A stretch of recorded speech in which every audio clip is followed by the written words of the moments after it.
until this issue is resolved. Can I raise a question? Sure. As part of can you, I guess, break apart a building permit so that you could do some of the site preparation work while we're waiting to hear some response back from? Can I just ask a question real quick before you answer this? So I'm okay with it being a condition of a building permit. I just don't want to have them underground while I'm under construction waiting on Con Edison, and then I have to start construction. It would just as long as I have a letter saying that they're going to do it. Absolutely. You would just need a letter from Con Ed saying that they're permitting you to do it. And you're committed to do it because you'd be committed to do it because it's a condition of the planning board approval. And the letter from Con Ed would just confirm that that's what you're able to do. Yes. Right. So we would just need a letter from Con Ed, and if you would be able, we'd have to talk to you in the building department about issuing, excavation or demolition permits prior to the full building permit, because sometimes that's a little presumptuous if the site plan does have to change for some reason. But we can talk to you about that in the department. Okay, that's great. I mean, it's fully doable. I 100%, because now that this whole virus thing is almost over, I can go over there and really put some pressure on them and because I felt like I was almost there to get an actual answer from them, and then all of this stuff happened. Oh, this is with Con Ed, you think? Yes. You really thought that? It's Con Ed. Come on. I'm sorry. I just thought you were You're that lucky. That could successful. I hope Con Ed isn't listening. So I think Angelo, you sort of you obviated Dave's question, right? Yeah. I just want to make sure that I'm 100% okay with that. I just okay. Yeah, Mr. Aquavino, I'm sorry to make light of your dilemma. I do hear. I work in the city, and we have the same problem with Con Ed all the time. I've been dealing with them forever since when I worked with my dad, so I know. Okay. Yeah, I wasn't making light of the stress you're under. So are there any other questions for Joe, because we still want to hear from Joe. Right, Mr. Or the applicant about the architecture? No, because we like it. Okay, good. So Mr. Greeley, are you still there? Yes. Okay. Mr. Chairman, Philip Greeley, Mazer Consulting. So we have submitted a letter May 19th, 2020, and that was in response to the May 12th submission from Mr. Smith. And they've addressed all of our traffic comments and concerns. They demonstrated the vehicle turning tracks, accessibility to parking spaces. They increased the width of the driveway, and we talked about the emergency services issues, so that's been dealt with. And we just as a condition of approval, because Main Street is a county road, they will have to get a permit from Westchester County. They've already acknowledged that. I think there was a letter from Westchester County indicating that they would have to satisfy their requirements. And as part of that, we would just ask that, during the construction, there will likely be a work zone traffic control plan because of the nature of the construction. And we would like to make sure that that's a condition of approval, that gets reviewed and approved by the highway superintendent, and that we would get to at least look at that just to make sure the treatment for any temporary lane closures or anything else along Main Street would be coordinated with the town so that there's no surprises. And that's pretty much it. We're in good shape as far as everything else on this application. Thank you. Who addresses the parking space? The parking spaces. Is there a space that must be removed, or? So there are a couple of parking spaces in front of this site. And the emergency services have control. Those spaces are earmarked for emergency responders right in the immediate along the frontage of the property here. I don't know if you can see that sign, but there's a sign there that indicates that those spaces are for the fire and emergency services, the ambulance corps. So in the letter, I don't have the date of the letter from the fire emergency services. They've requested that those be maintained so that they have the ability to park there when they are responding to emergencies. So I believe that's a condition of the fire department's memorandum. I see. So they just want to maintain the spaces that they already. Yeah, I see the sign. Thank you. Yes, That they already have. and that they're earmarked for their use only, so they're not for the general public. So they would be maintained. Okay. Thank you, Mr. Greeley. Any other questions, guys? Before we, this is an open public hearing, so now it's going to be, unless you have questions, we're going to move to the public. Okay, Mr. Chairman, I see, is there anyone here from the public who wishes to address the board or the applicant, or the board, I should say? Just raise your hand.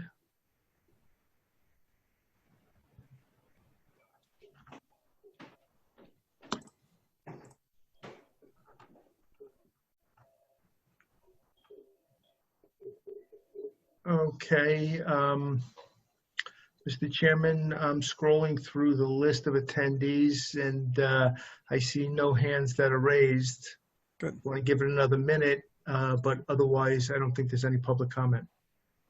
Sure. And this is already we have a public hearing that's open already, right? This That's public correct. hearing has Yeah. been opened, Mhm. yes. Continuation, yeah. Right. So we're just giving the opportunity for a few more Correct. seconds. Well, and also people should realize that they can raise their hand at any time during the process, so that they're prepared when Rob opens the public hearing. Do you know what I'm saying? Yes, So, yeah. that was, yes. All I right. So think we're So probably seeing good. no hands raised, I would imagine you could it's back continue. to us. Cool. Thank you. So guys, so this is an open public hearing, and I'm thinking at this point, everyone has had the chance to comment on the application. So I'm looking to close the public hearing unless you guys think it should stay. I just have one quick question, sorry. Of Dave, course. could you, Dave and or Angelo, did you agree to the standpipe system that the fire department had requested? Because I know that was a big issue with them, and I just want to know the status of that. That was in the last memo, last couple of memos. The fire marshal indicated that it is required to have that. So, Okay, so it is now, it does, he did satisfy you that it is required by the fire code, so it wasn't something. yeah, as long as it's required, I'll do whatever the code says. As long as I have to put it in, no problem. Okay, I just wanted to clarify that. Thank you. Right. It sounds like that's a code issue, right? It needs to Yeah, be- but initially it wasn't clear. They were very close to meeting the requirement. And so initially it wasn't clear. He wanted it under any circumstances. But what I'm being Yeah. told now is that it's required under any It's circumstance. based on the height of the building, isn't it? Yeah. Okay. So I'm going to make a motion to close the public hearing then on application 1902-249 Main Street. Second. All in favor? Aye. Okay. So if there's no more comments from our side, I think as Margaret's put forth, she's going to draft a resolution. It's going to have all the conditions of approval. It's going to take some time. She's going to wrap everything up, put it together. So in June, when you come back, maybe we'll be meeting in town hall. We'll be able to Nice. vote on this. Mr. Because I think you guys have addressed most everything. I think it's a nice addition over there. Yeah, I go to CVS, to Value Drugs all the time. It'll be nice to see this over there. Yeah. Yeah, thank you. Thank you. Thank you, Mr. Thank Chairman, you. members of the board, and town staff. Okay. Appreciate it. Thank you. Yes, be safe. Have a nice evening. Thank you. Same to you. Next application. 2 down, 6 to go. The next application is 2013 Troublesome Brook Pump Station, 10 Leewood Drive. Okay, so let me just get people on board here.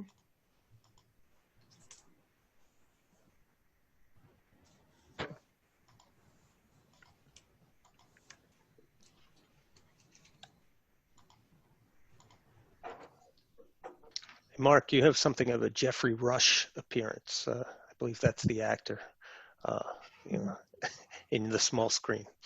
I don't know if I'm Okay, I think I just. sure he's the handsome guy, though. Of course, all the leading roles.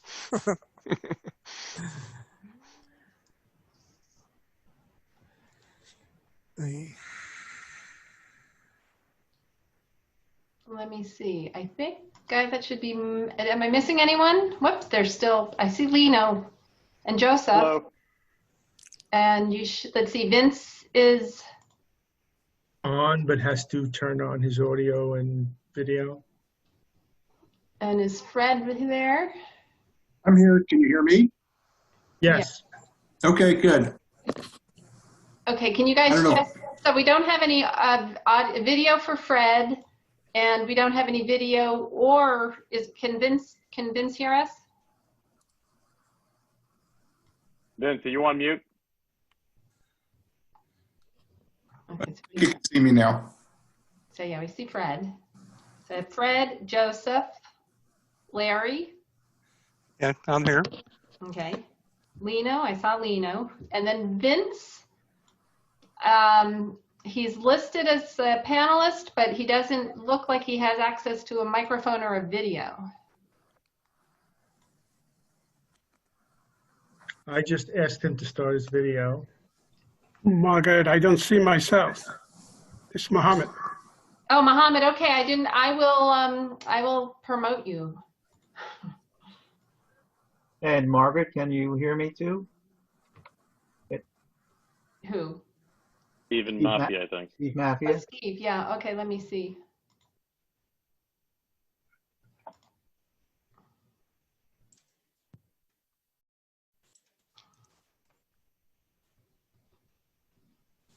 Sorry, guys, just bear with me for a minute here. Here you go, okay. You guys have way too big of a team. I'm gonna blame it on you. Okay, am I missing some? Joseph Weaver, do you want to be on as well? I don't see Muhammad yet. Mohammed should be Oh, coming. there. Okay, I don't see him yet. Let's Steve is up. see. Mr. John Mafia, Telesco. you have to, Mr. Mafia, you have to unmute your mic so we can hear you. And Mohammed needs to turn his video on. There you are. There we go. Okay. Okay. Am I missing anyone? John is in. John Telesco. John in. Let's see. Okay, this is like a, here we go. I didn't think all of you would be doing it. Okay, so John's in. Wait, I think I gotta get more people if you wanted. John Telesco. Okay, how about Joseph Weaver? Oh no, we have him. Okay. Oh, Joseph Weaver, do you want him? Will he be participating? He might. Okay, so here we go. Questions. Hello. Vince, you gotta turn off your video if you're gonna be on audio.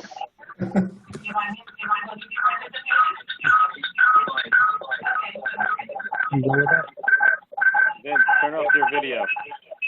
Lower it.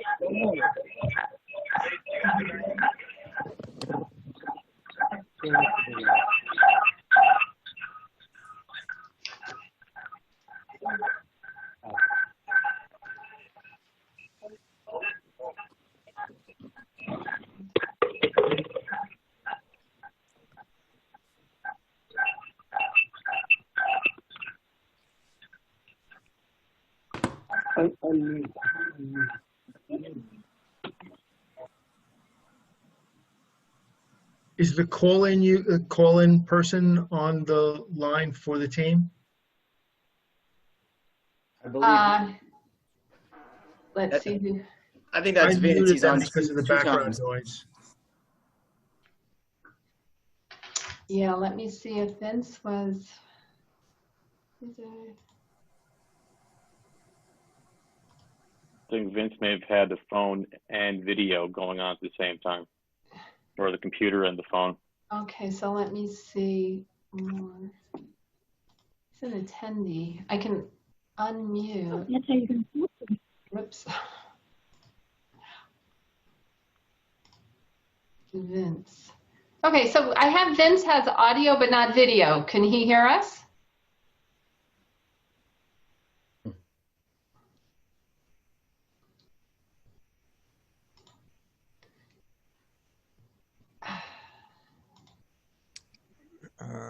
Talking. I can try to see. Let me see if is Yes, this can you, Vince? yes, can you hear me? Okay, now we can. Yes, thank you. Okay, Margaret, sorry about that. That's okay. I think you guys I have can see. now. I can see the screen. Okay. And I can hear. I can try to see. Let me see if is this Vince? Yes, can you hear me? Okay, now we can. Yes, thank you. Okay, Margaret, sorry about that. That's okay. I think you guys I have can see. I can see the screen. And I can hear. I think we're getting like a repeat. He's logged into the computer and the phone. Vince, you got to hang up the computer or the phone. You can't be on both. Okay. Hang up.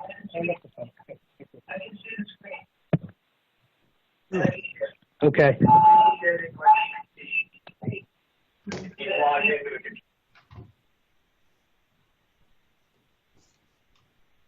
Did we lose him? Vince, are you there? I muted him because of that background noise. Yeah. So can we get started? Yeah, can we get started with that, Vincent, and then Sure. text him and ask him to somehow get back on? Yeah, can we put him in a penalty box? I'm sure. So the rest of your team is here. We could the troublesome Brook Pump Station Sure. team is ready to go. Yep. Okay. Yeah. Thank you very much, Mr. Chairman, members of the board. Again, I also want to say thank you to Margaret, the planning board, town staff, council for putting this meeting together. We do appreciate it. So my name is Lino Sciaretta. I'm a partner at the law firm of Montalbano, Condon and Frank.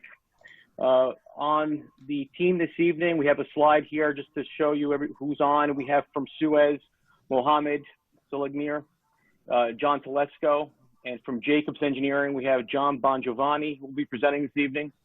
Also, Joe Weaver, the lead engineer, Larry Underwood, the architect, and Fred Grossfeld, the architect from Jacobs. And lastly, from Ferrandino and Associates, we have Vince and Steve Mafia on the line. So we're here tonight for our project, which is the Troublesome Brook Pump Station, which is located on 10 Leawood Drive in Eastchester on the corner of Leawood Drive and Dale. What we seek is site development plan approval for the demolition and construction of a new pump station facility at the property, which has been in operation as a pump station since the 1930s. Just by way of background, Suez provides drinking water to Eastchester and several other communities in Westchester County. In Eastchester, as you may know, we have two facilities, the Delaware Pumping Station on California Road, and this pump station, the Troublesome Brook Pump Station on Leawood Drive. Now, the reason for this project is because of new guidelines and water disinfection practices from the New York City Department of Environmental Protection and the New York State Department of Health. Just by way of background, Suez receives its water from the Catskill and Delaware aqueduct supplies. And because the New York City DEP is changing its water disinfection practice, it will no longer provide what we call full-time chlorination at the Kensico Reservoir after December 31st, 2022. What this means, in essence, is that disinfection will now occur at the pump station. Now, Suez now will have to treat, as a result of this, Suez will have to treat the water received from the aqueducts with what we call an on-site hypochlorite generation system, or we refer to it OSHG. And it's done because we have to maintain the New York State Department of Health drinking water standards. Without that treatment, the water would not be considered potable. Now, our plan, the site plan will require that the existing structure that's there now be demolished and a new one be constructed in its place to include these disinfection facilities. In so doing, we will be replacing all of the aging pumping and electrical equipment. We will be installing the permanent chlorination facilities so that we can meet both federal and state drinking water standards. Now, just a brief aside as what is OSHG, and that technology is simply this. It's when you combine water, salt, and electricity, you produce 0.8% of sodium hypochlorite, which we all commonly refer to as bleach. The primary benefit of this technology and what we're doing at the pump station is for safety. There are no hazardous chemicals that need to be handled or transported with respect to the site. And just to give you a reference by way of background, household bleach, like Clorox that we use, is made up of 5% to 6% sodium hypochlorite. As part of this application, we prepared for SEQRA a full environmental assessment form and also a land use and visual assessment plan, in addition to a traffic and parking study during construction. We have received comments from the town consultants, the fire department, and we will address those comments, and we also will respond to those comments in writing for the record. Now, in addition to site plan approval, we will require use and area variances. By way of area variances, we will need a driveway grade variance, impervious coverage, and I believe also fence height from 4 feet to 6 feet. We also need a use variance from the Zoning Board of Appeals, which I'll get into for a quick second, and also we'll need an advisory review from the ARB. When I say use variance, I'm not talking about the use variance that you are required where someone has to show that you cannot realize a reasonable rate of return on your property. Because Suez is a public utility, the requirements for a use variance are different from a non-utility use. To be granted a use variance, we have to show the ZBA that the utility is required to show that the proposed use is a public necessity and that we are required to render safe and adequate service, which is here is providing safe drinking water. And for other compelling reasons, that's why we would seek the variance for the use variance. Now, without further ado, I would like to turn this over to Joe Bongiovanni from Jacobs Engineering, who will go and cover the site plan. Thank you. Thank you.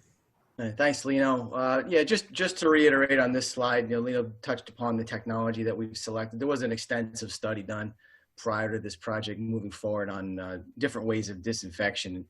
And this, primarily this one was selected based on its safety merits. So just to get into the scope, high level, the building, it'll be a brand new building. There's an existing building there now that will be demolished completely. Also, there's an accessory garage that will be demolished. The building's about 5,800 square feet. Right now, it's proposed to be a brick and decorative block building. I'll show you some renderings of that later on.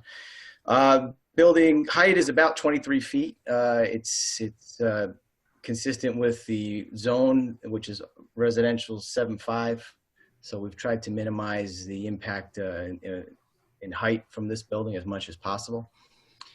New pumps and electrical equipment will be installed as part of this project. The primary driver is the disinfection system, but there's also pumps that are existing at the station that require upgrade.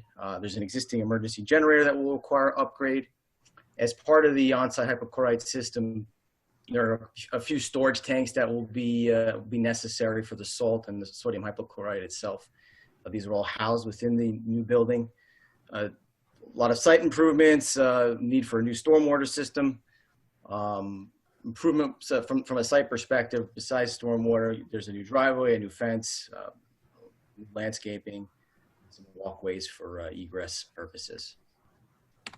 Yeah, so I have several drawings I'd like to put up, and these are hard to see, so I'm going to zoom in and just kind of walk you around the site a bit. So again, we are on the corner of Dale and Leawood. The site is actually 3 parcels. This building sits in the middle parcel. There's a parcel to the right, which is also owned by Suez, and a parcel to the left, which is Eastchester property. One of the things we're working towards is an easement. There's a heck of a lot of existing pipe below grade here that's been there for many, many years that pass into the existing station. They're not shown on this drawing, but just for your information. From a site improvement standpoint, this new access driveway is completely new. The current access is located here, but we are proposing to have a full, driveway through the property to Dale Road. Reason for this is once this facility goes online, one of the things we will be doing is taking salt deliveries on a periodic basis, and we'll have to have a truck get into this site and maneuver out of the site. So this was thought to be the best way to handle that. So that's the reason for this configuration. Other than that, like I said, everything will be housed within the building itself, with the exception of some miscellaneous HVAC equipment for, condensers. And then Con Ed equipment, we're working with Con Ed now. We'll be getting a new transformer on site. We don't know where exactly they want it. So that'll kind of come out as we arrange the service layout with them. But we are working with them actively now. I mentioned walkways. There are a number of doorways and entrances into the building. Some of them are just for emergency egress purposes. Some of them are for maneuvering equipment. There's a walkway that kind of extends around the building for, just to access those doors easily. Grading wise, we are doing some grading on site. We've tried to lower the grade in this side of the property in order to minimize the driveway grade. That is one of the variances we're requesting, but we've tried to minimize it as much as we can. I mentioned we have a significant amount of existing old pipe in the ground here that needs to remain.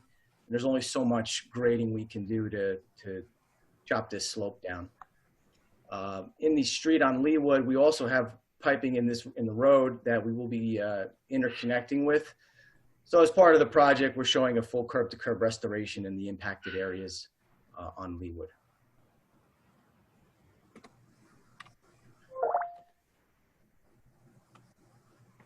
Landscaping, I won't get into the specifics of landscaping, but I do want to show you, we are cognizant of where we are in a residential zone.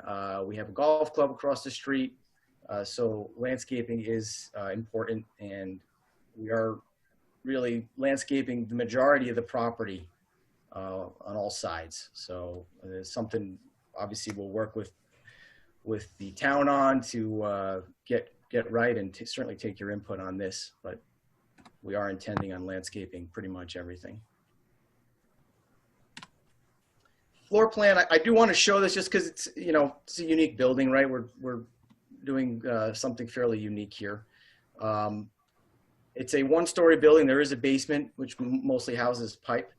I mentioned a generator room, which will be on the corner of the building.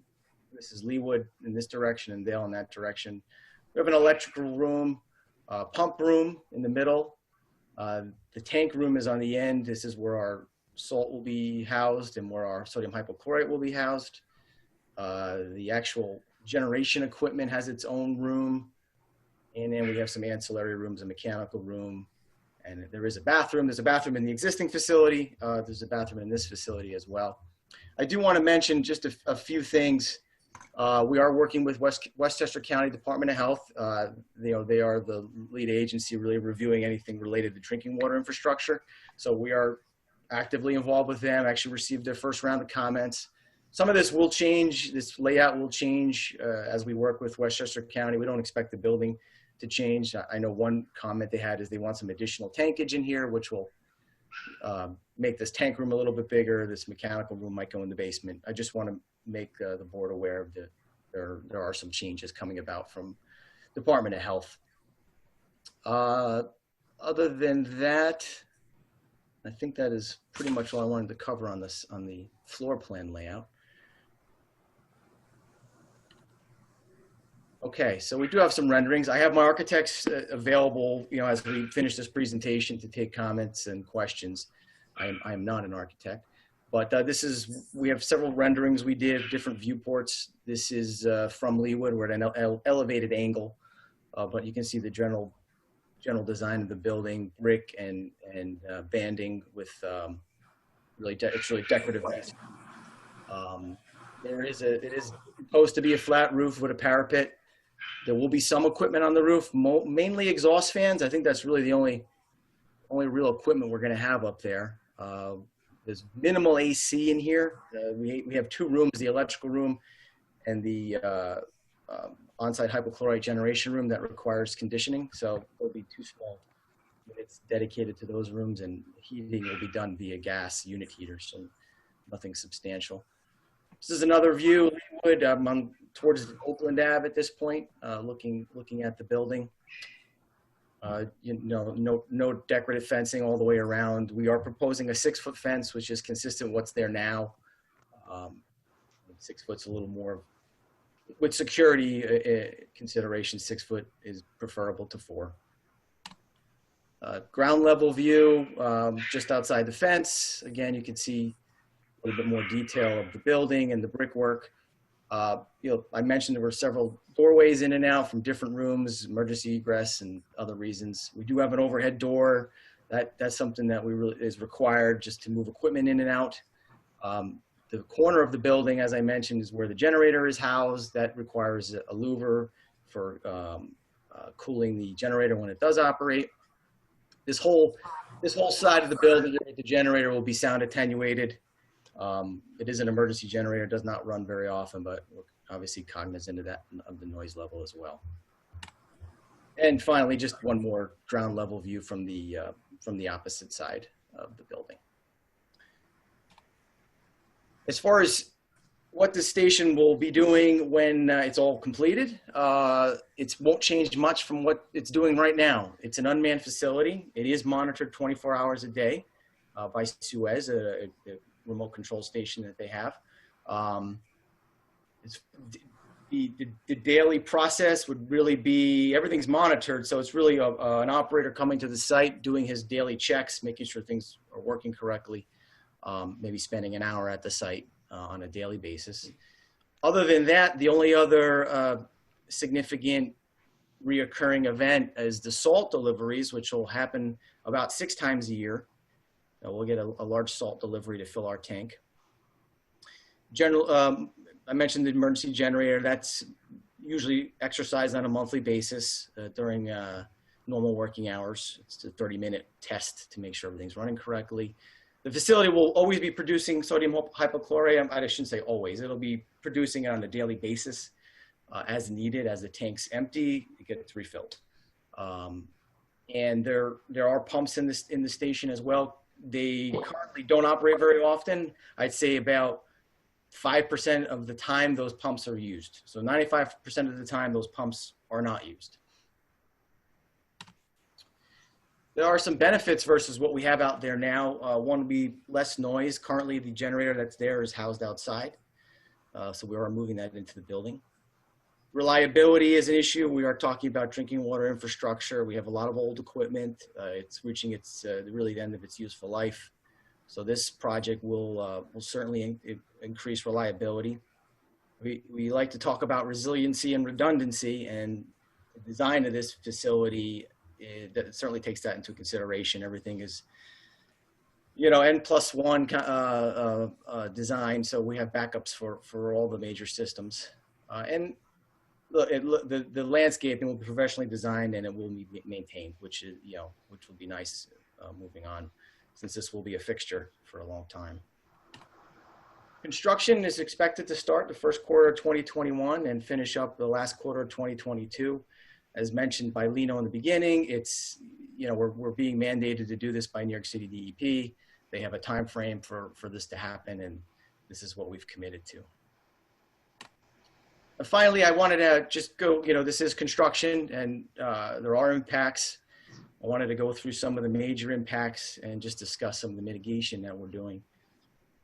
Construction noise is always, that's always there. There's not a lot we can do about noise during the construction. But we obviously will comply with Eastchester ordinances, 8 p.m. to 6 p.m. and generally keep to Monday to Friday for our work. Parking, there's very limited on-site parking. We're expecting when we do engage a contractor, we will ask them to carpool and find alternative parking for their workers, and it won't be any street parking allowed. There'll be some minor increase in traffic during construction. There's 15, maybe up to 15 workers. I think that's a kind of a maximum we would expect at some point during the construction. Deliveries would happen during the week of material and equipment. We have a few trucks passing in and out. In the beginning of the project, we do have a lot of excavation with pipe work and foundation, so hauling of dirt will occur at the beginning of the project. The Leawood Drive eastbound lane, we are proposing some closures over the course of the nearly 2-year project, but not many days of impact. We estimate about 15 days of eastbound lane closures over the course of 5 separate events. And this all corresponds to piping interconnections we need to do that are in Leewood Drive. We're proposing some detours. That's one way we're proposing to handle this. Obviously, traffic control devices and a police presence for sure. Lane shifts would be another component of traffic mitigation. Again, not many days of lane shifting, maybe 10 days is what we're estimating, although that won't impact traffic much. And dust and dirt, always a concern. We would do our due diligence with sediment and soil erosion control with stone tongue pads, silt fencing, spray water trucks as necessary. I do want to mention we have received comments from traffic and from engineering, as well as from the fire department. We are actively looking at them, and we'll be preparing responses shortly, but we do have them in our possession. And that's, I'll turn it back to you. That's everything I have. Unless the board has any questions, that's all we have from our end in this presentation. Your architect is here, isn't he? He is here. Yes, we're both here. Yeah. Can you run us through the building and materials and things? 'Cause the biggest concern we have is the appearance of the building. Everything that goes inside the building, I'll take your word for it that we need it and it's necessary and that you can do it correctly. I have a million questions about how you actually chlorinate water, but I think that's just curiosity. It has nothing to do with anything else. So could you run us through just some of the aesthetics of the building? Or Joe, you want me to take that, or Larry? What do you prefer? Right, it's up to you. You want to start in, and if Larry needs to fill in, Okay, that's fine. All right, so we're very cognizant that the building is in an older residential neighborhood, and it's also across the street from a nice golf course as well. So we wanted to design a building that was reminiscent of the era of the neighborhood, which was in the 30s and 40s. A lot of those homes were built back then, pre-war or post-war single-family residences. So we wanted to design a building that was reminiscent of that time. We wanted to use some building materials that were more permanent, more stable looking, more robust than having just a metal box or metal skin wrapped around the production equipment, water treatment equipment. So we thought that primarily the building would be brick masonry with some accents of split face masonry banding and a split face masonry base, which is kind of typical of older industrial buildings. And then we wanted the windows to kind of have that industrial sash look, as opposed to just a solid piece of glass with no muntins. So that's kind of the direction we think, or that's our recommendation for the facility. Obviously, we've got some details over the doors, some Rolock or soldier course brick coursing over a number of the doors and the windows. We've got some coins on either side of the windows and on the corners and around most of the openings to accentuate some of the openings as well. We want to get a lot of natural light in there, obviously, and make it work on the fenestration so that it looks compatible with the surrounding area, and not just have this massive masonry box in the middle of the neighborhood. So that was kind of the rationale behind our thinking. We wanted to keep the building reasonably quiet in its overall appearance, and not have sloped roofs, and try to keep the overall height down, which I think we have successfully done. I think it's at 23 feet, if I recall. 23. Yeah, 23 to the top of the high parapet. A lot of the equipment that's on the roof that Joe mentioned it's primarily exhaust fans. They'll be mostly screened because the parapet, we have two parapets, a lower parapet and a higher parapet. And those are I think 3'6" high, I believe, from the actual roof surface. So you'd have to be standing very, very far back if all to see any of the roof-mounted equipment. That's pretty much the overall description of the appearance of the building. So I'm sorry. Are we allowed to ask questions? Of course. Go for it, Louis. Thank you for the presentation, gentlemen. I do understand you did mention that you were trying to keep the building height down by not incorporating pitched roofs. Considering the location in which this building is situated, I think aesthetically speaking, there would be some advantage to creating some sort of a pitched roof, whether it be a gable or a hip, reminiscent of pre-war residential development. So was there any consideration of that, or? We actually have looked at that.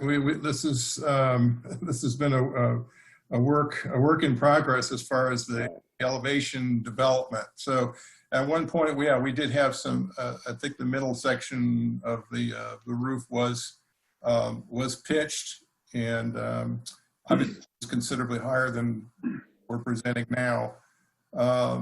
We didn't really want to try to copy or make it look like a residence. I think we'd be fooling ourselves if we were trying to make it look like a larger scale residence. So I think our goal was really to make it, somewhat subdued and be honest with what it is, because it's an industrial building. It's not a house.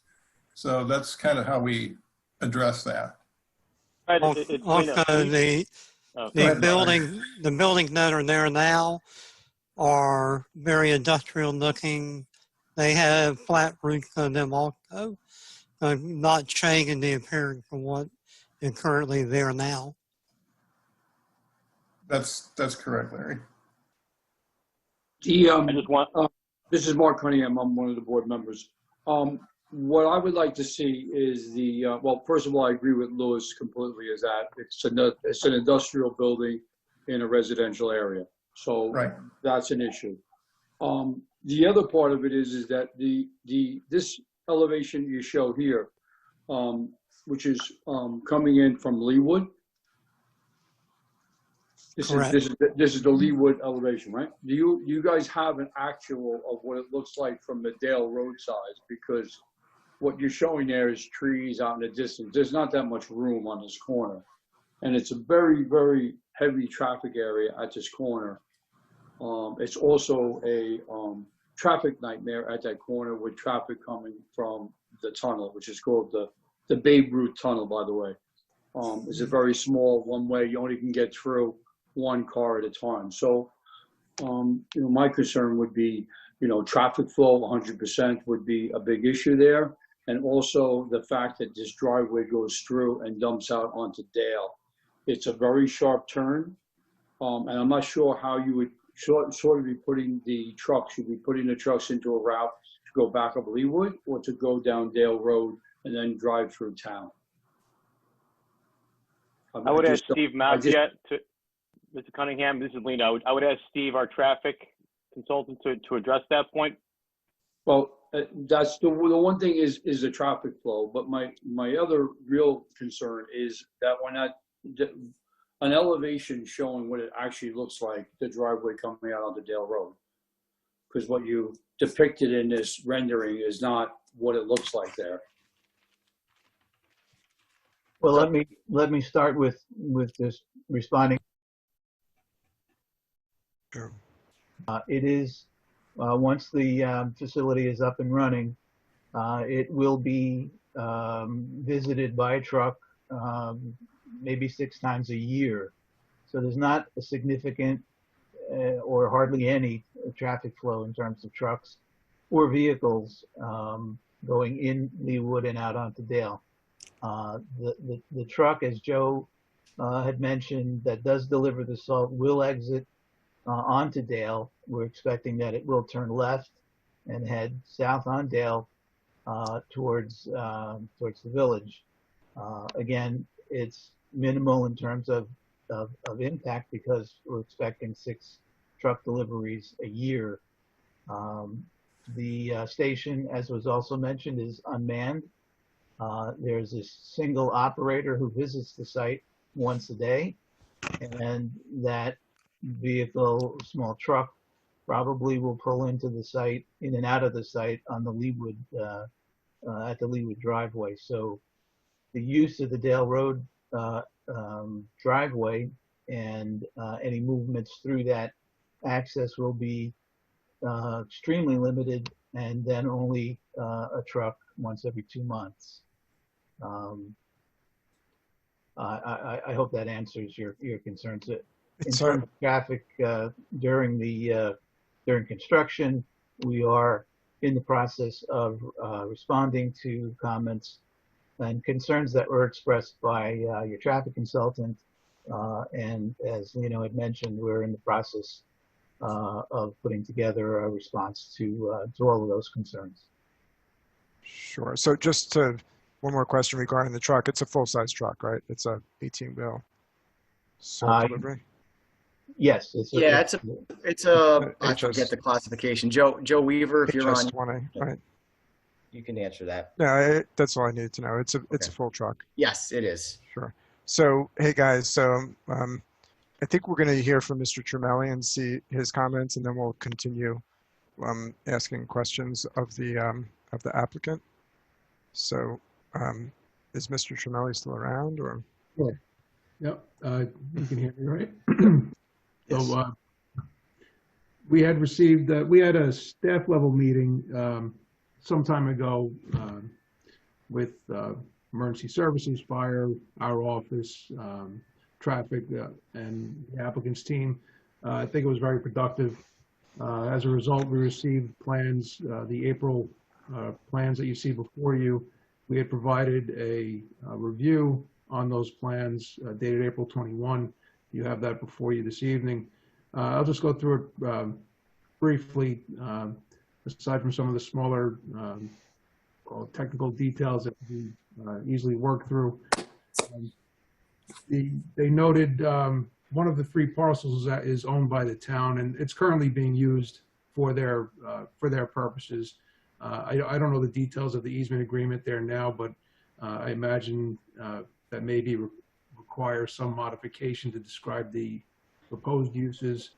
I imagine it would also be a blanket easement over the property as opposed to something specific with meets and bounds within the lot. But we just asked that at some point that be detailed, and if it is something of a defined area, that be illustrated on the plan. They did mention the number of variances that they needed.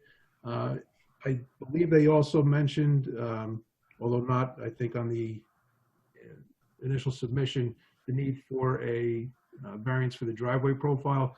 There wasn't a profile on the plan. We had asked for one just to demonstrate that whether or not they need one. I believe they will, but if so, to what extent, and just so that that's clear when they go to the zoning board. They did receive comment from the fire department. They have provided a turning movement for the tractor trailer for deliveries. Fire department had also asked for a turning maneuver for their fire apparatus. I don't know if the applicant has received the details on that rig yet from the fire department, but if not, they would be happy to provide you with that so that you can provide that turning movement for them. As was mentioned, they did provide the material safety data sheets for the chemicals on the building, which is basically, as was mentioned, salt. I think, I don't have the fire department's memo in front of me, but they did ask for some review of the operations of the building, the chemical handling, and any kind of containment that may be required, or any special safety precautions needed to operate the facility. So I'm sure in subsequent submissions, the applicant will expand on that and provide what's needed there. With regard to the landscaping, they did provide, as you saw tonight, the landscaping plan for your consideration. Just note that, as you're probably aware, there are several trees on the property today, majority of which would need to be cleared for the construction of this project. So it's just to bring to your attention, as I'm sure you will, just to give the landscaping plan some consideration to ensure that it's providing the adequate level of screening that would be appropriate for this area and the surrounding neighborhood.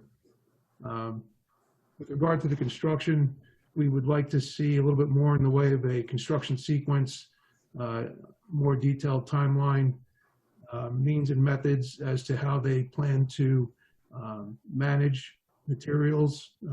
As they mentioned, they're going to be doing some fairly significant earthwork to lower the site and to excavate for the lower levels of the building. That's obviously going to generate a fairly decent amount of surplus material for this size site. So we'd like to see how they plan to stage and stockpile queuing for trucks to haul the material off site, make sure that there's no impacts surrounding roads. And obviously we wouldn't want to see any queuing of trucks in Dale or Leawood in the operation of removing that material. So just a little more detail in that respect. They did provide a stormwater design mitigating the storm events through the 100-year storm. Because of, I think, largely because of all of the underground utilities, rather than a conventional infiltration system, they're using a closed system, basically an underground detention system that will store the runoff generated and then slowly allow that runoff to discharge from the site over time. Essentially controlling the peak rate of runoff so that the post-development peaks are equal or lesser than what comes off the site today. So they are providing adequate mitigation, in our opinion, for the development.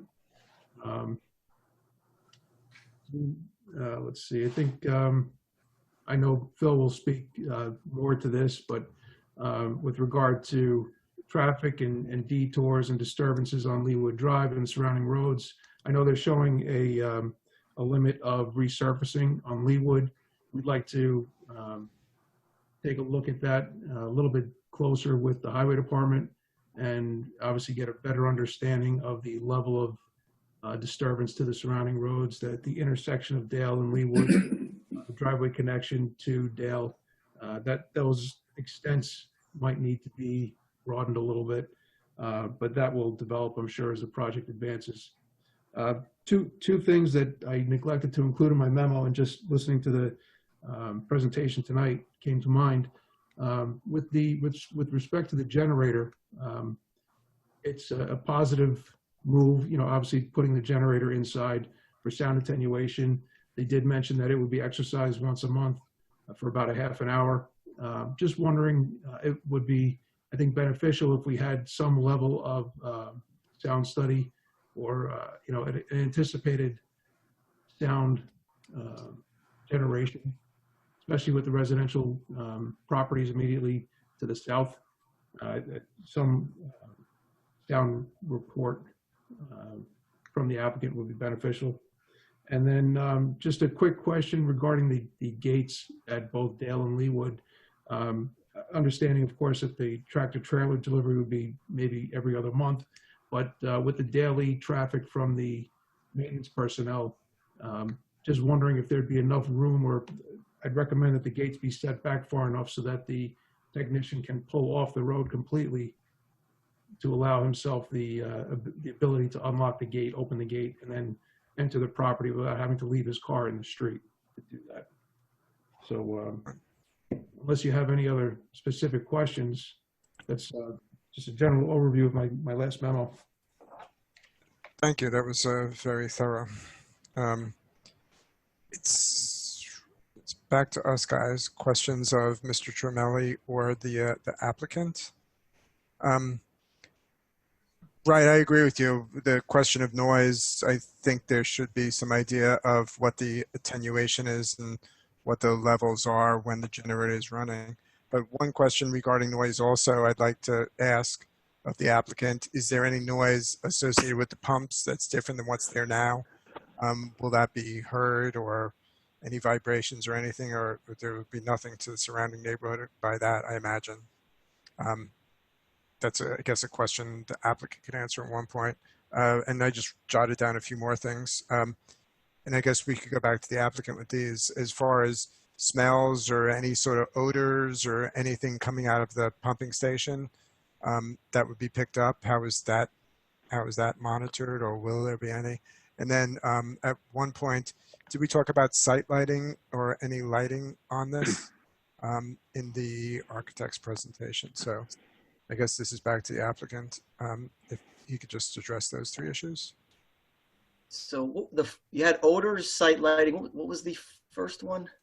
Just overall noise from the operations of the pumps or generator. The noise due to the emergency generator, I understand, but we'd obviously, as Mr. Tremelli said, and I reiterated, we'd like to know what the noise would be, what noise levels would be at the station, and then as you move away from the station, I imagine they diminish. Yeah, so regarding noise, there won't be any change on the pumps. The operation of the pumps will remain as is right now. The generator, like we were mentioned, will be moved inside, so it should improve noise from what it is now. That generator is exercised now as a matter of operation, so we're hoping for an improvement there. We can look into getting you some more specific information on that on the generator. But overall, we're expecting positive, positive impact. Sure. Building. Odors, really, the hypochlorite at this strength doesn't have a lot of off-gassing because it's such a weak solution. So it's a lot more stable. So we don't expect any odors. As part of the system, there's an active venting system that will blow air into the tanks. And basically what that does is not only promote venting, it promotes dilution. So you're having fresh air blown into the tanks to dilute whatever gases that are being produced. That's part of the design of the system as well. And then the other question on site lighting, we don't really need a lot of site lighting other than what's required for egress, safe egress and ingress to the building. So we have not addressed that yet, to be honest. We have not addressed site lighting, but again, I don't expect much. We don't want to put a spotlight on the building, if you will. It's really just what's required. It's beautiful. I think so. Yeah. So I'm sorry, I cut you off. Yeah, no, okay. That was it. It is not shown yet, but it should not be much more than something close to the doors to shine light on the walkways. So back to your outgassing comment about odors. Are there standards from what comes out of plants such as this that have to be adhered to? No, not for this. So one of the byproducts of and we mentioned this in the narratives that we have sent over. There's a small amount of hydrogen that does get produced in the process of making the sodium hypochlorite. So that's part of why we're venting. But there really isn't, and there's many ways to handle that. It doesn't have to be active. There's passive venting as well, which means you just scrub it before, right? Up and out in the atmosphere. But this system is an active venting system, which is more robust, and that's what we're using. And I think you just said it's hydrogen that's being let out. Yeah, there is hydrogen in there. There's also the off-gassing from the sodium hypochlorite. As a matter of as it ages, there are off gases that come off, and that's that smell you smell when you're at a pool, if you will. But this is a lot weaker than that. It's not a strong solution of sodium hypochlorite at 0.8%. Yeah, I can't. This is Lino. I can't add that is odorless. Even inside the facility, there is no odor for that. And I just wanted to mention one other point. Mr. Tremelli just mentioned about the easement. I have been in contact with the town attorney's office with respect to the meets and bounds of getting that easement done. So we are working with the town attorney's office, and we will provide that meets and bounds description and identify it on the site plan. Thank you. Other members of the board, any questions? Yeah, this is Phil Nemisak. I had a question as to, I think, Mr. Bongiovanni, you mentioned that the existing facility was nearing the end of its useful life. First of all, when was that the existing facility built? I understand there's a different function that needs to be performed now, and I assume that that's what accounts for the significant increase in the size of the building. But basically, I have three questions. One, what about the building that's being replaced? How long has it been there, and how long has the equipment been there that's now ending its useful life? How long will this building be anticipated to be there? I mean, is this I assume this is state-of-the-art technology that we're using to clean the water here. But also the other piece is, is this as small as you can make this building while still maintaining its functionality? So the first question was about building age, right? When was it? How long has it been in I want to know something about the previous building, the existing building, and when it was built, and how long the useful life of one of these buildings is. Well, the building itself right now has been in service since the 30s. Okay, same building. Okay. Same building. It's gone through some upgrades and some repairs, obviously. 90 years of service. So the building itself, from a longevity standpoint, there's no reason it wouldn't last just as long as the last building. The equipment inside, obviously we replace pumps and equipment all the time. So as they age, but the building itself, no, it should be fairly long life as far as buildings go. You had another question? The other question was about the, this is obviously a lot larger than the existing building. Is it, what assurances can you give me that this building is as small as you can possibly make it without sacrificing functionality? Yeah, there's a lot of equipment that's going in here. Certainly, it's all got to be maintained, so clearances and working space is equally important for longevity. We've tried to, earlier iterations of the building had a much higher building height. We've knocked that down, more consistent with the residential zoning requirements. It is about as small as it can get, considering all the equipment we have to put in there. Piping and like I said, working space, and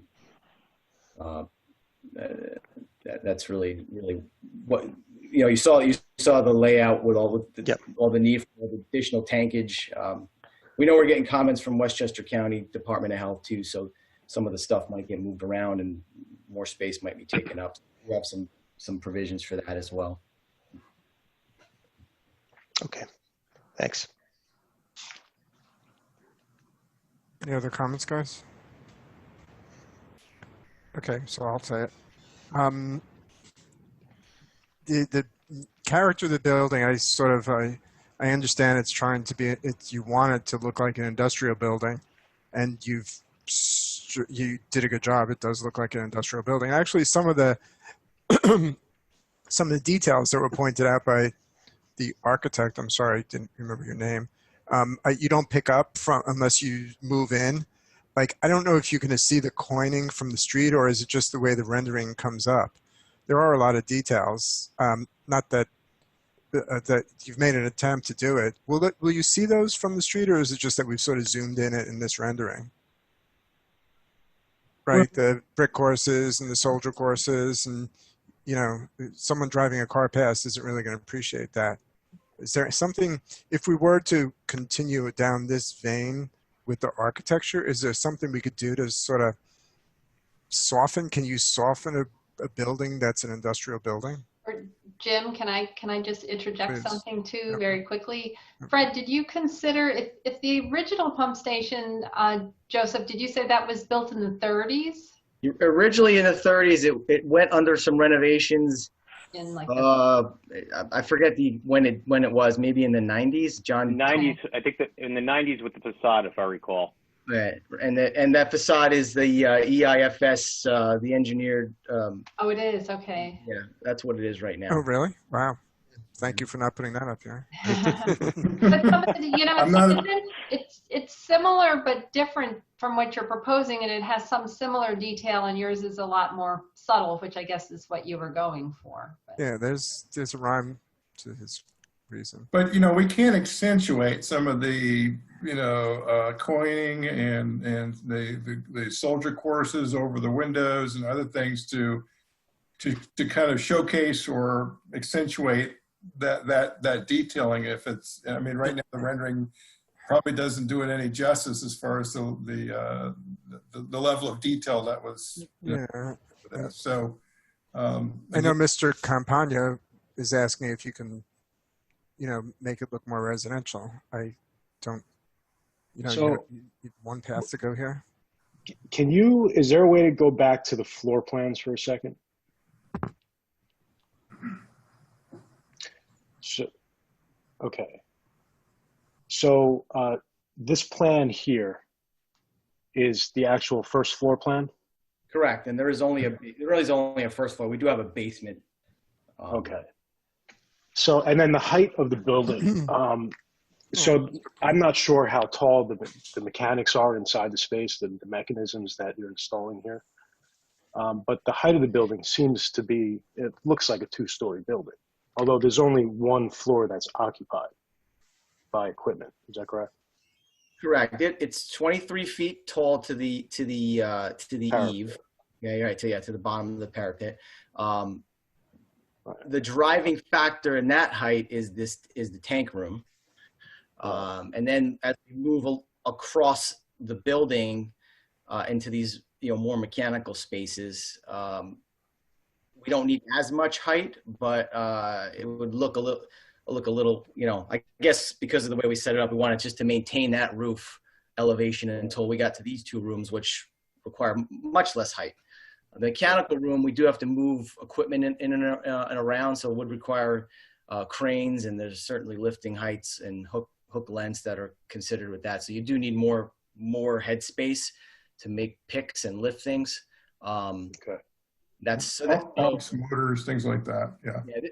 The driving height though is the tank room, for sure. That's the tallest, and that is recessed already. We did recess that side of the building, right? So there's a small staircase going down. This functions as a containment area as well for us, so it's a bit twofold. In this case, we get our containment at the same time we get, we can lower the building height.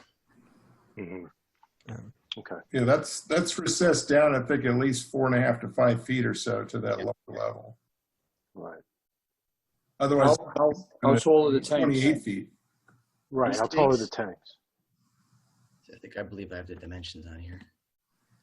If it's a 23-foot parapet wall, these tanks are obviously driving the bus on the height of the building. They're 14 feet tall. Yes, 16 feet. And you're down about 5 feet. So you're They're down 9 feet high above the first floor elevation. And we have, and then there's obviously pipes and. Yeah, there's a lot of overhead piping. Right. Okay. I'm just trying to talk out loud, I guess, just to see if there's some sort of a balance that can be struck somehow to minimize that parapet or eave height, and then try to incorporate some sort of an architectural detail, whether it be some sort of a gable or something that's on the facade that looks like a gable. Just give it some sort of I guess, a pre-war vernacular. There's another plant on the corner of, I believe it's California Road and 22. 22. Yep. That's the other Suez facility. It is. Mm-hmm. And they did what I kind of like about it, because that's also set within a residential zone, and it's also across the street from the golf course. And I think the lines that they've created are a little bit more reminiscent of what's going on in the neighborhood. Now, I understand that, you know, the existing building that's on your site currently is smaller, so it's heavily screened by vegetation and planting trees. But this is a much more substantial building. So, you know, I think just in terms of being a resident, it would be nice to see something that respects the vernacular of the surrounding neighborhood. And I know it's an industrial plant, but I think there could be some effort given there. To follow up John, with that, John, sorry. that's a question. I know you were bringing. I forgot. I'm sorry. I didn't know who was speaking. I'm sorry, Louis Campana. Okay, sorry about that. So you're bringing up the possibility of doing something with the roof and giving it a little more texture and a bit of a ridge, one way or another. John, I forget the California road plant. What's the roof style on that? Do you know? A flat roof or? No, I don't think so. It doesn't look like this. You know, I can share my. Can I share my screen? Is that a possibility? Did you pull it up? Oh yeah, you can share your screen. I Louis. can. Yes, you All right, can. I'm just going to share. I mean, we have seen photographs of that particular building, and there's a lot of different roof angles and a lot of different vocabulary going on with that. We were trying to go with a more simplified look. Yeah. The Delaware site. Yeah, that's it. Yeah. This is it here. You know, so there's just some minor moves that they did to just soften the exterior facade. You know, granted, yes, it could in some sense be a little all over the place when you look at it, but I think it was still, you know, quite successful for what the structure is. It's a beautiful building. It's also one story. It's right. But the thing about gables is, you know, you can have a taller ridge height. However, that slope brings the scale of the building back down. So that's what my intent was with the question or comment. So that's the same. That's brick face. Yeah. This is brick. Yeah. And this is the back. You can't really see it here, but a mansard. It's a mansard on the back, but it's gables on the front. So it is like Gives it a little design intent to make it blend into the neighborhood. Right. What's going on here? Where am I now? At the north end. Jeez. You're okay. lost. I'm lost. Okay, but, but you get the point, I guess. Sorry, let's let me get out of this. Well, we would certainly consider that. Yeah. Can you guys develop two designs? I know it's a pain in the neck, but if you could, I'd be willing if you could make the building you have just soften up a little bit and have that industrial feel that you think was the character in the 1930s. I'd continue to entertain it, but I also think that what's being brought up would also be useful if we can make it look a little more residential. Jim, one thing that the applicant had requested previously was possibly have a meeting with two members of the Architectural Review Board to sort of look at the architecture in more detail, and that's maybe something, we obviously couldn't have a full meeting, that would be a public meeting, but maybe to just get some ideas from a couple of the Architectural Review Board members, we may be able to do that before they come back to the planning board again. And of course, they would eventually go to the ARB where there would be a full public hearing, et cetera, but it would be a way to maybe get a little more direction from some of the members of the Architectural Review Board. And I can pass along, your comments to those members. Yeah, maybe we're jumping the gun. But I was going to say, I'm sorry, Margaret, go ahead. No, I said, and Lewis's comments specifically as well. Yeah, I was going to point to the building on California saying there are some details and ideas that were put on that building that I think can be moved over to here too. I mean, I like what they did with the pavement. I think they have porous pavement there. It sort of softens up the tarmac look that you guys have right now. I think that driveway just looks like it's an airplane runway. I mean, if there's something you could do to sort of soften that up. You could use concrete pavers, which are yeah, something that makes it look aesthetically pleasing and durable. Yeah.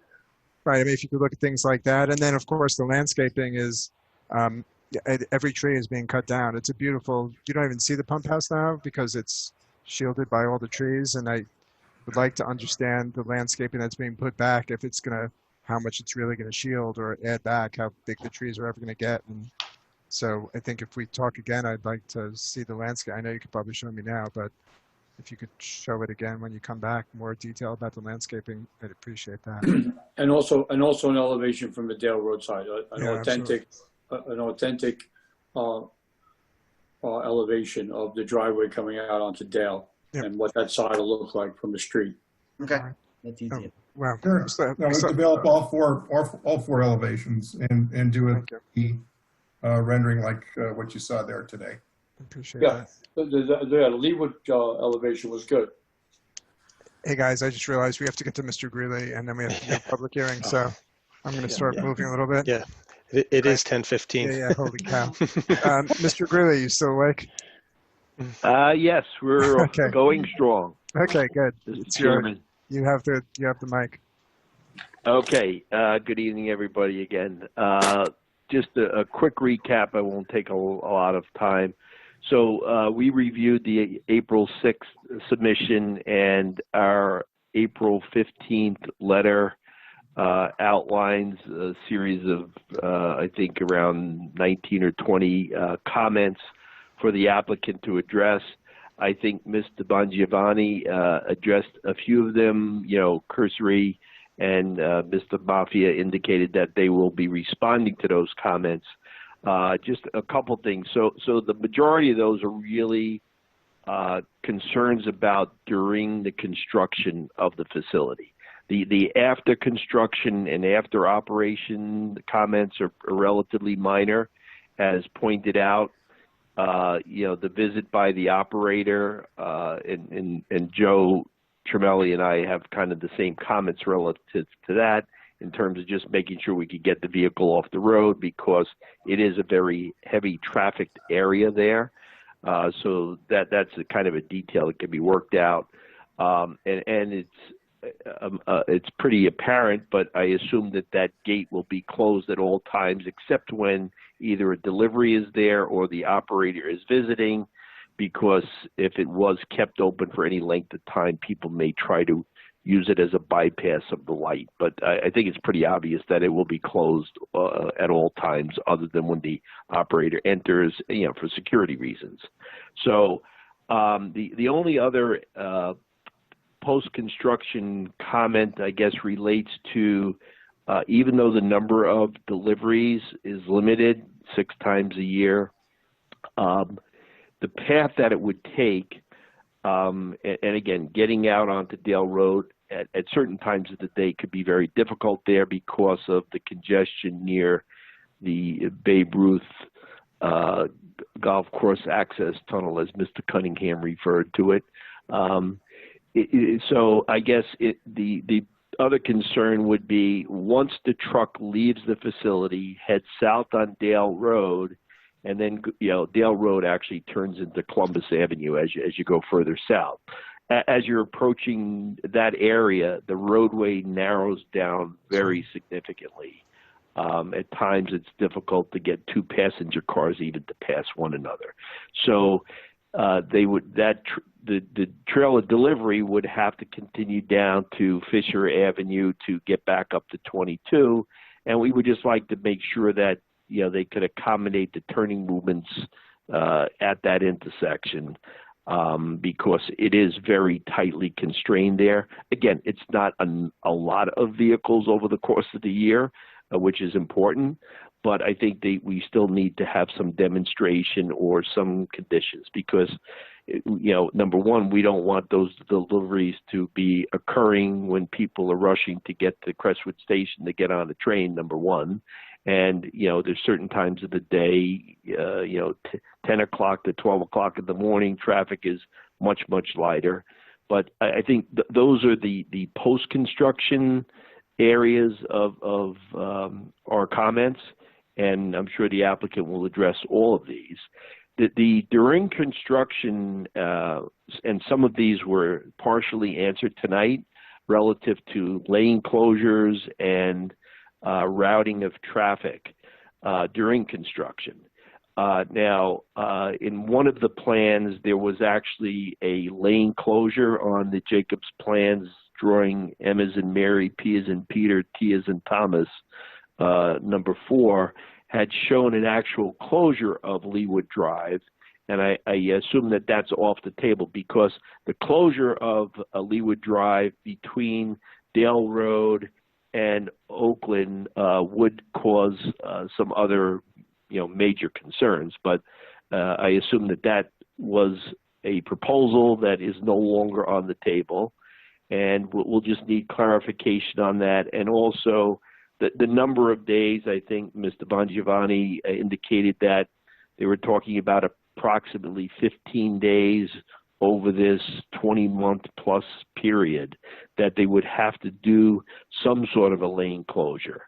Now, if it is going to be an eastbound lane closure, the routing that was shown on the MPT plan, the preliminary plans, showed traffic going south on Dale. This would be eastbound traffic on Leawood Drive. So if I came through the tunnel, I would have to make an immediate right, go south on Dale Road, and then it would be diverted to Cross Hill, back over to Oakland to get back to Leawood Drive. Now, Cross Hill between Oakland and Dale Road is one-way westbound. So if that is going to be used, that's something the town board has to be involved with. So we would recommend very early start that discussion. From the standpoint of the neighborhood there, they're going to be very sensitive relative to that. So the better the communication, the better everyone will be. But I think it's important for you to discuss with the town board early in the process, because that is a one-way road, that the utilization of it as a two-way flow or opposite flow during this construction period, even if it is only for 15 days, requires their involvement and approval from them, and of course coordination with the highway department. So I think the road probably has the ability, because at one time that was a two-way roadway. It was made one way, I'm assuming, because of cutting down on cut-through traffic, et cetera. But it would require town board input. Again, the neighborhood is going to be the most concerned about during construction conditions, and we've made some other comments relative to that and treatments. In terms of the comment about no construction vehicles parking on the area roadways, I think we would like just some more clarification on that. You may want to consider reaching out to Leawood in their very lower parking lot, which is hardly ever utilized. If you're only talking about 15 construction workers, and you may be able to work something with them to park there, and this way there's no variance or variability in terms of that becoming an issue of people parking in the neighborhood or anything like that. So I think, our letter outlines all these. The applicant will respond to them. It'll be an ongoing discussion with the highway department. We would also just like you to coordinate with Westchester County Department of Transportation, Public Works, just because of the sensitivity of traffic flow near the tunnel and potential backing up towards the parkway. Even if it's only during this limited closure time period, it's something that they should be aware of and have them to weigh in early in the process. So I think that's just a real quick synopsis. Our letter outlines all these. Once we get the comments back, we'll work with the applicant and answer any questions. But I think those are the highlights and probably the most critical items.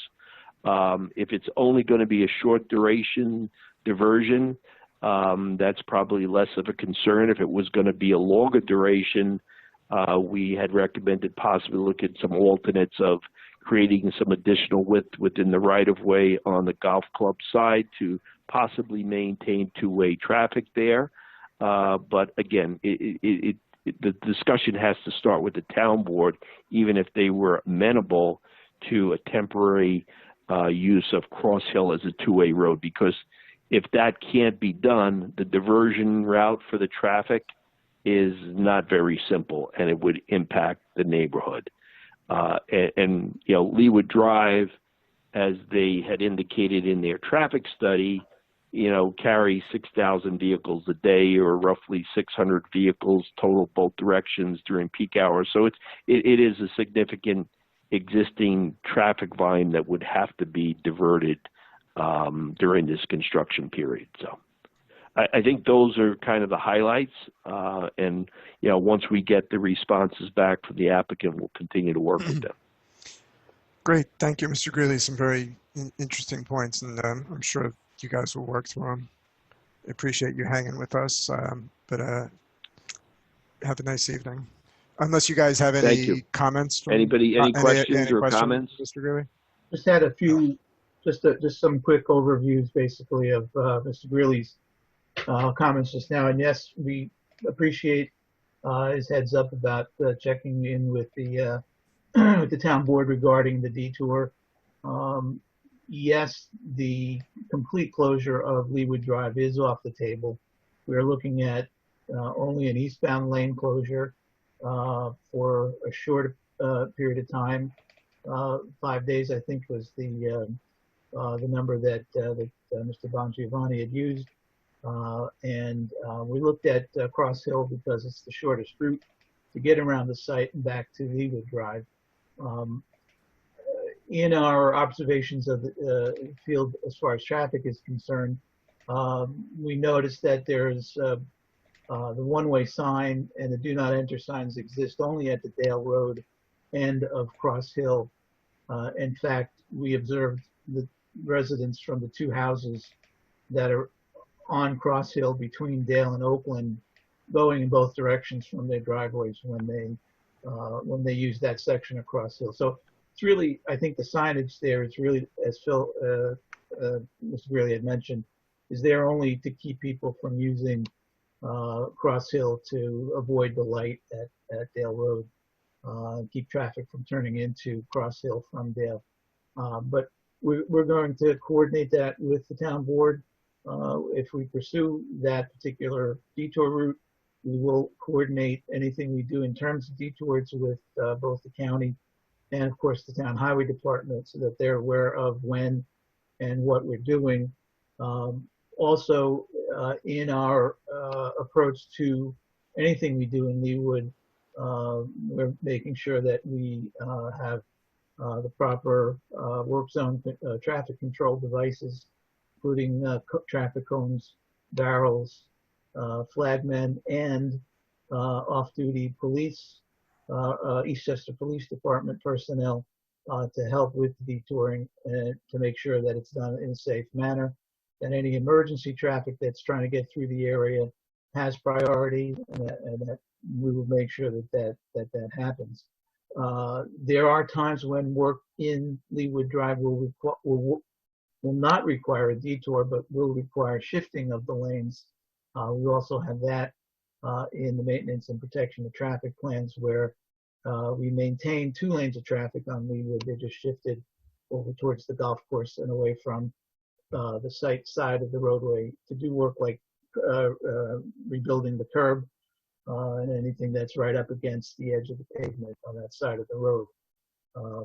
We know that we can fit 2 lanes of traffic. I would also point out, again, just as a high level kind of overview, that because of the 1-lane tunnel, that section of Leewood Drive from Oakland to Dale is essentially a 1-lane roadway.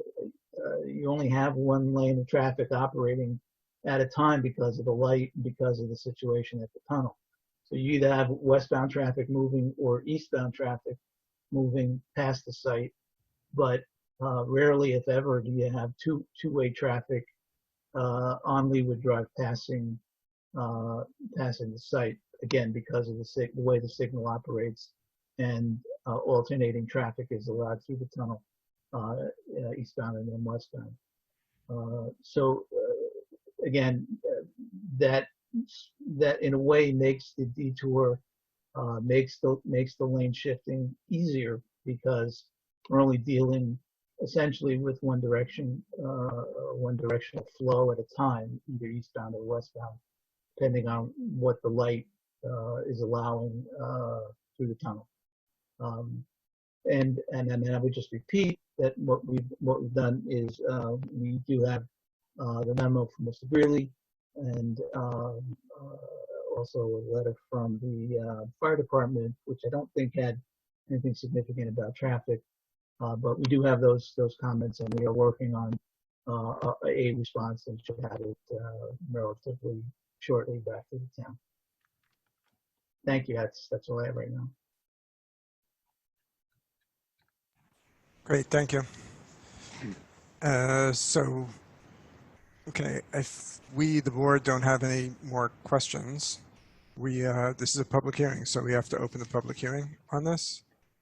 So I make a motion to open the public hearing on application 2013, Troublesome Brook Pump Station. Second. All in favor? Aye. Aye. Okay, if there are members of the public, please raise your hand or use that feature, and I will recognize you on the screen.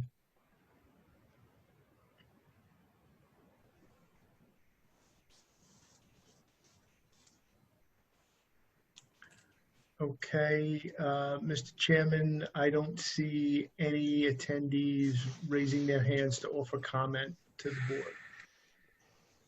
Okay. Thank you. So back to us, guys. So I have to make a motion about lead agency, but I'll do that in a second. If we have any more comments or questions, I think we've asked the applicant for some information, which we're going to anticipate that they'll come back for the next meeting. Margaret, do you have a list of what kind of information we're looking for? Got something there. No, I do not have my usual comprehensive list.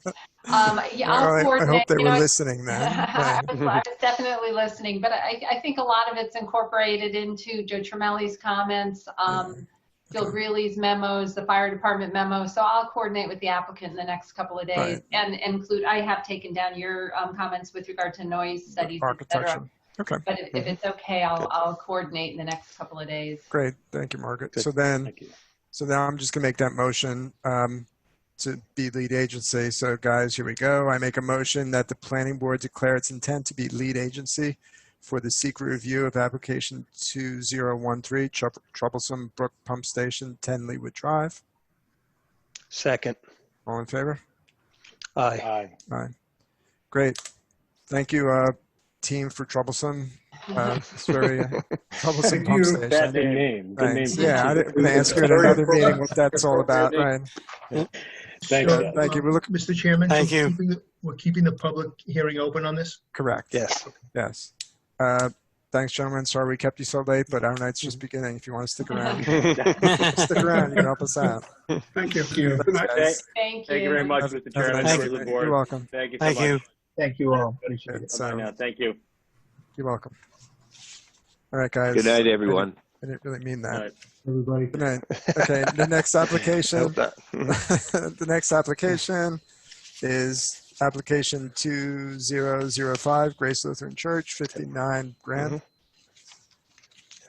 So we have one other person that will be joining us. Michael is unmute.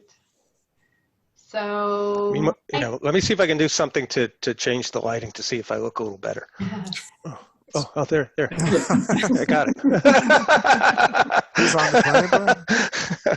All right, a little levity here and there. we just need Michael to turn on his video if he has it. Unless, Michael, are you just participating with our, oh, there you are. Hi. Yeah, there we go. Sorry for that. Hi. Well, So, shall we begin? yes, Yes, please. we're good to go. Thank you very much for working so late and hard. Sorry that it's going forever, but This application on behalf of our client, the Grace Church, is to enable handicapped persons, people with disabilities, access to the church. It's a very important part of the church's mission to include these members. And so this proposal is for a handicapped access ramp I'm going to share the screen here if I can find the right one.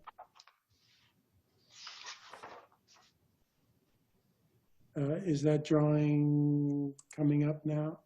Yes, it's in process. There you go. There we go. So here's the Grace Church, and this is the proposed ramp.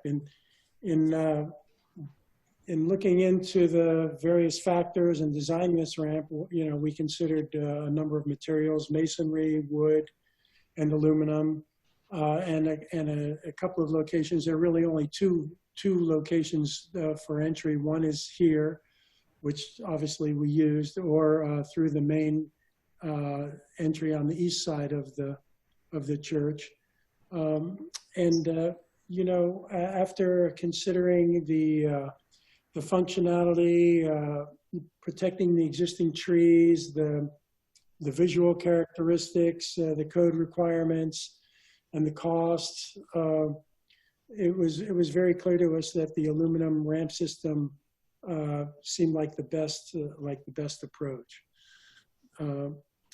Here is a larger view of it. Basically, there's the existing sidewalk now, a new portion of sidewalk, and this ramp system that we've put a small angle into it so that we can literally tuck it in along the east wing of the church. Along with the ramp, we're required to provide an accessible parking space. And we also need to provide mitigation for the increased runoff due to, I think, 260 feet of increased impervious area that this ramp represents. Here's the elevation of it. It's an aluminum ramp. By code, you probably know you're only allowed to come up so far without a landing, and so we've conformed to that. There are support posts under the ramp. And the building department has asked us to install footings to make sure that the ramp is secure under all conditions, including a hurricane. The normal ramp structure actually doesn't even include these footings as it comes from the manufacturer, but we've included them here, and I think it makes a lot of sense. One other thing is the highway department allowed us to extend all the way to the sidewalk through a little bit of the street right of way, and then this sidewalk has dropped curbs, so it provides a good handicap access to the ramp and to the church. So now, let me see if I can. Is that photograph coming up for you? Yes. Yes. Yes. Okay, so here you can see the Grace Church. This is the east, looking west. This is the east facade. Again, in deciding where to put this ramp, one alternative would have been to have a several tier run compressed into this area in the yard somewhere and right on the street, and it would have been hugely obtrusive visually.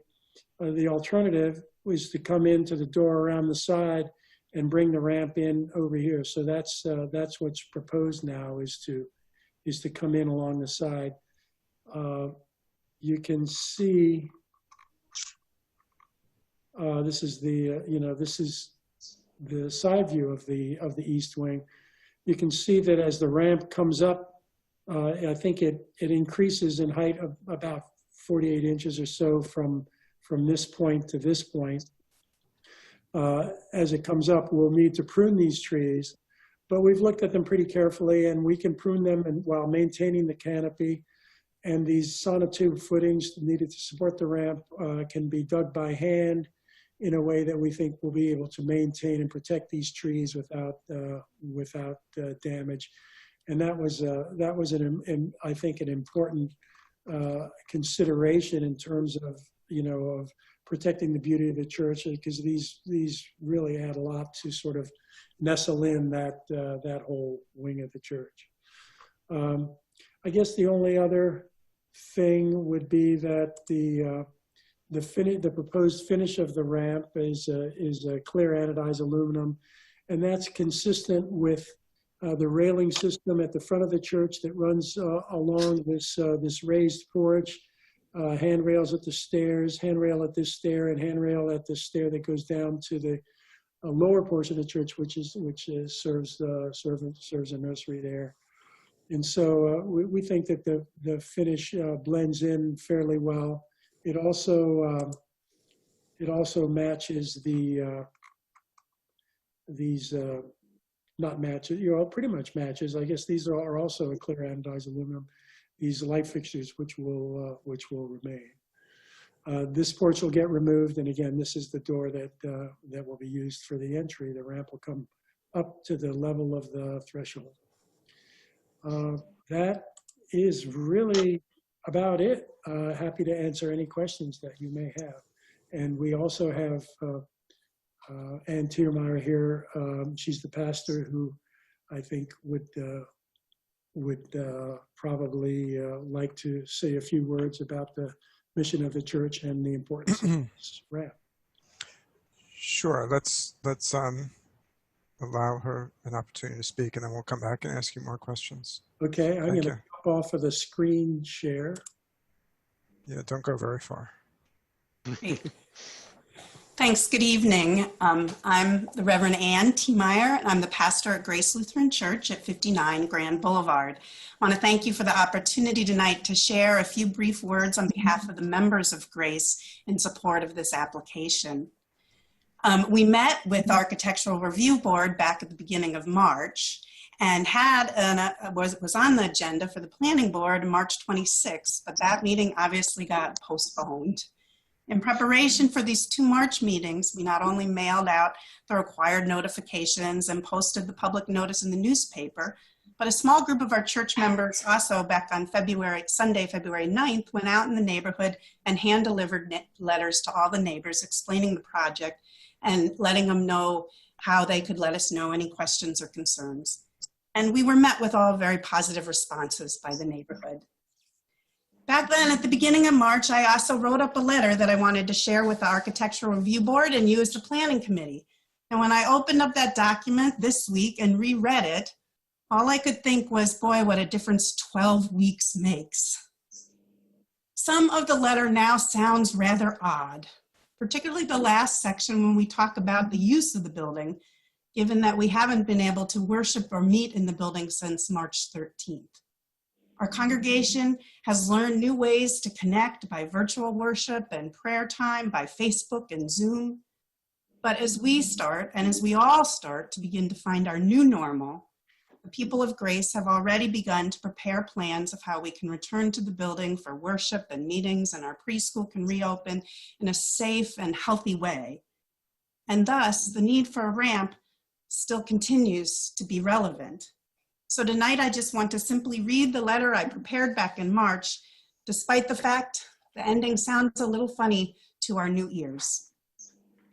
Dear board members, the members of Grace Lutheran Church are excited to be moving forward with the addition of an accessibility ramp, providing access to our social hall, our offices, and our sanctuary. The congregation researched ways to make the building more easily accessible and determined that a ramp is the best long-term solution. While Grace is a small congregation, over the past several years, the members and the Friends of Grace have worked very hard to raise the money needed for this project. Thus, we're now pursuing the appropriate permit for the next step. We have been fortunate to work with Michael Lewis Architects. Michael Lewis had worked with Grace Church a number of years ago on some internal renovations, and we have been glad to have he and his firm help us with the knowledge on this project. As you can see from the renderings that were submitted, the ramp is tucked up against the building under the trees running parallel to Grand Boulevard. Grace Lutheran Church worked with the architect to design this plan that we believe is the least intrusive and is actually will function very well for the use of our building. For the ramp enters at a door that is located between the social hall and the worship space and is the closest entrance to the pastor's office. And the social hall already has a handicap accessible bathroom. We have current members who are in immediate need of a ramp to fully participate in worship and other church events. This will also be a benefit to the AA group, which uses our social hall for meeting 3 evenings a week. Also, when weddings or funerals or other multi-generational events happen in the church, we always find that there is somebody who, having immediate access into the building, can provide the welcome and the hospitality we wish to offer. Adding this ramp will allow all people access to our building with dignity. It is our hope that you will support our plans and we can move forward with this project and more fully serve both the congregation and the community. At the time we presented to the architectural board, a couple of our congregation also submitted a letter of support. And after that, I think another letter from one of our other members came in, and I think they're already in the queue for you to see. So I'm not going to go over those. But I do want to just share my screen quickly and share that today, as I got ready for this meeting, I had 2 other emails that came in. One was from a member of the AA group.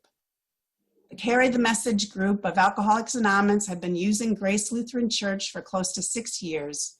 And over the years, we have had a number of meeting attendees who have struggled with the front steps of the church, whether they would be elderly or in a wheelchair or using crutches. While the group has always helped them find a way up the stairs, we used to carry a member in a wheelchair up the stairs. We believe the planned ramp would be an improvement for the church members as well as for our meeting. And then Samantha Foster, who's currently our vice president at the church, and she's really been shepherding this process along for a number of years, wrote this to me in an email of support to share with you. The past few months of social distancing due to the pandemic have brought to the forefront our need to connect with others and to share community. This isolation has been forced on us by the potential deadly virus. But there are people who are regularly isolated by disabilities or inaccessibility. Building a ramp will enable us to reach out to those people in a dignified and welcoming way. I want to thank you for giving me time tonight to share why this is so important to our congregation. The congregation really has been working hard on it for quite some time.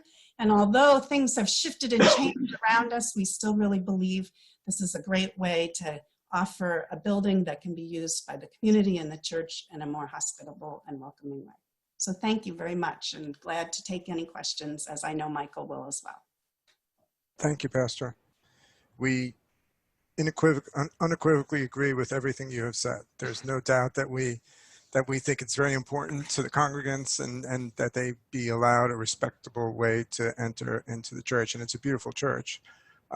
So we're going to ask a few questions, and I hope you allow us, just because we have a task and we just want to make sure we're performing it as best as we could, about the aesthetics and that it blends into the church without being too obtrusive. I know your architect has done everything he could, but if you'll just allow us to make a few suggestions, ask a few questions, we'll proceed. So board, let's see if we have anything to say to Michael, and then we'll go to the public hearing.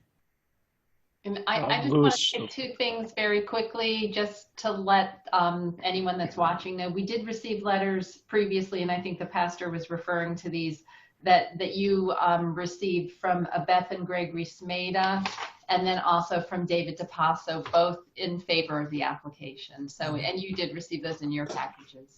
Okay. Yes, we did. Louis Campana here.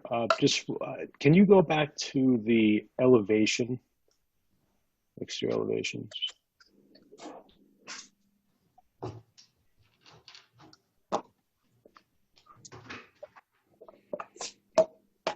Yeah, that elevation in particular down the bottom left. So you did a great job laying it out. Just one comment that I have. I was just thinking about how the height of the ramp could be sort of brought back down a bit, and not in scale, but I guess back down to earth.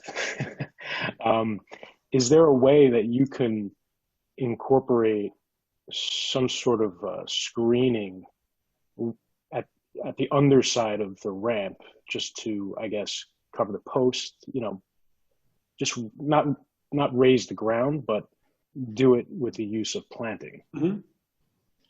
The windows that are right underneath the ramp at that point also go down into our preschool. Okay. And so light going into them, into that preschool level is helpful to it as well, just so you know. Just along those same lines, when the ARB was talking about landscaping, I think that, or I shouldn't say the ARB, especially one member was thinking about, I think he had in mind, a row of something kind of screening it out. And I think you could even accomplish some screening by just planting some small flowering trees that are kind of staggered to soften up that elevation. I don't think you necessarily have to do something that is a row of shrubs or a row of arborvitae or, something that sort of parallels it. But I think if you look at that plan, even if you just staggered a few things that kind of soften it up from the Grand Boulevard view, I think you could do something that is not necessarily very expensive and also doesn't, it doesn't just line it a certain way. But I think you would still soften it and screen it, but still allow light into those windows, et cetera. Right. That's not our intent to cut off the light, especially what you just said. Right. Yeah, I think that's a great suggestion, frankly. We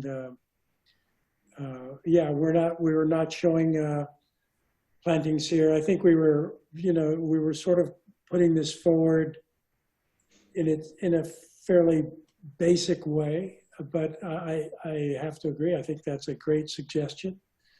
I think a good way to do it would be to build the ramp and then, when it's in place to lay out some plantings. And I think just small trees would be great. I think they'd be tall enough to embrace the ramp and would sort of give it a good sense of scale. And at the same time, light could flow through perhaps to those windows. So I think it's a good idea. Yeah, there is also a tree that sits further in the corner on the property.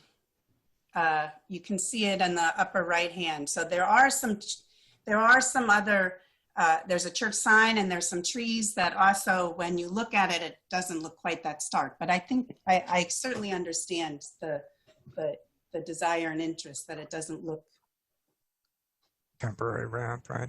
Mm-hmm. The other question I was going to ask is, it's anodized aluminum. I know you referenced that to other, is it going to look like an aluminum ramp? And in the way it's shown here, it's sort of passive because it's the color of the ink on the paper, but it's not that color at all. Right. It's aluminum. Yeah, it is. It's an aluminum ramp. Yeah, I know. Are there other alternatives? I know you want to. What's the railing at the front? Can you see that? And Michael, I do have a picture that shows the railing at the front, if that would be. Yeah, it's on your rendering, isn't it? Or no, the entrance to the church. Yeah. Michael, let me share. Prepared, yeah. This is from across the street. And so you see the railing that leads up into the front entrance is that same kind of aluminum to it. And then they were having a bouncy house. It was when they were having a carnival. Right behind the bouncy house is another tree. And then, so you can't really see the side of the building where the ramp goes up, but you can see the same kind of railing type of, is there throughout that whole front. I see. And, Thank you. and I understand your comment, you've got this brick church. Do you want an anodized aluminum railing next to it? However, I think the fact that there's so much of it on the front of the building might make it a little odd if all of a sudden that changed instantaneously to a different railing material. Oh yeah, that's a good picture. Just 20, 30 feet away. And so, I think it would be consistent. So the ramp would be in this back corner here. Yeah. That's right. Yeah. That's right. And, on the side, it is actually, with the 2 trees and on the Grand Boulevard side, and then the 3 trees, running along the church, it is pretty nestled in there. And I think that goes a long way to sort of mitigate the form that, as it shows at the elevation. I think that the actual perception would be much better than that. Mm-hmm. Any way you could Photoshop the ramp in, or or give us something a little more graphic than a? Could you render it? Yeah. Well, this is me doing this right now. Right. I wish I could render it right now, but Louis, could you get on that? I'm saying that you might. No, but I could know. The architect, could the architect do anything to just see what? I mean, I could certainly extrapolate it, but is there some way you could render it in 3D or not during this meeting, but sure, we could render it if needed. Yeah, because before I saw this, I was thinking it was just not going to be acceptable or match everything, but maybe it does match it more clearly. I can envision right now. Well, help me envision it. Actually, initially you were saying in the elevation it doesn't read so strongly because of the ink, but actually when you look at this in reality and you do see the aluminum railings and kind of I think it almost seems like it is going to look lighter than it shows up in the renderings. It sort of melds in. Yeah. Yeah, it will. I mean, I think that that basically it's an aluminum ramp, and if we render it and show it to you, and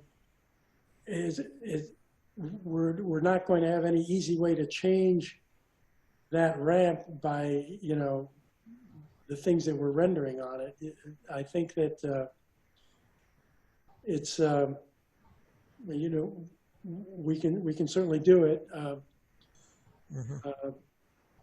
but if I mean, I'm not sure where it goes really in down that path. Sure. Well, I think we do want to, see what the landscaping is going to look like. I mean, I think there's a couple of things we want to say before we move forward. I'd like to understand what you could do with the landscaping, and while you're at it, could you show us what the ramp, so it'll be easier for us to just give the green light. Okay. I mean, to hold you up, but we're sort of tasked with the responsibility. I understand the urgency, but. Oh no, it's not that. I think I thought that those elements were covered in the ARB. I was just a little surprised. That's all. They were okay with all this, Margaret? They didn't have any recommendations? Well, they actually referred it and the application to the planning board with a recommendation that the applicant considered using black aluminum and consider installing landscaping to screen the ramp. So the ARB is an advisory board to the planning board. The planning board is the one that ultimately approves the architectural details. Yeah, I didn't even know. So they shared some of the same concerns with regard to the material and the landscaping. But what would I mean, that's an interesting point, Mr. Lewis. Does black aluminum look, what do you think? It seems. Well, we can't get it from the manufacturer, for starters. And we weren't sure about that at the ARB meeting, but we looked into it, and in order to make it black, we'd have to take the whole ramp and send it to some third party to get to anodize it. Very difficult. And frankly, I think it'll be more, I think it would be odd to have a black aluminum ramp 20 feet away from a clear anodized aluminum. Really. Yeah, I would have to agree with that. Yeah, I agree. Seeing the Yeah. existing railings there as well. What's the wearing surface of the ramp? Is it also the same aluminum? It's all aluminum. So when you're looking from the street, you're going to see that also.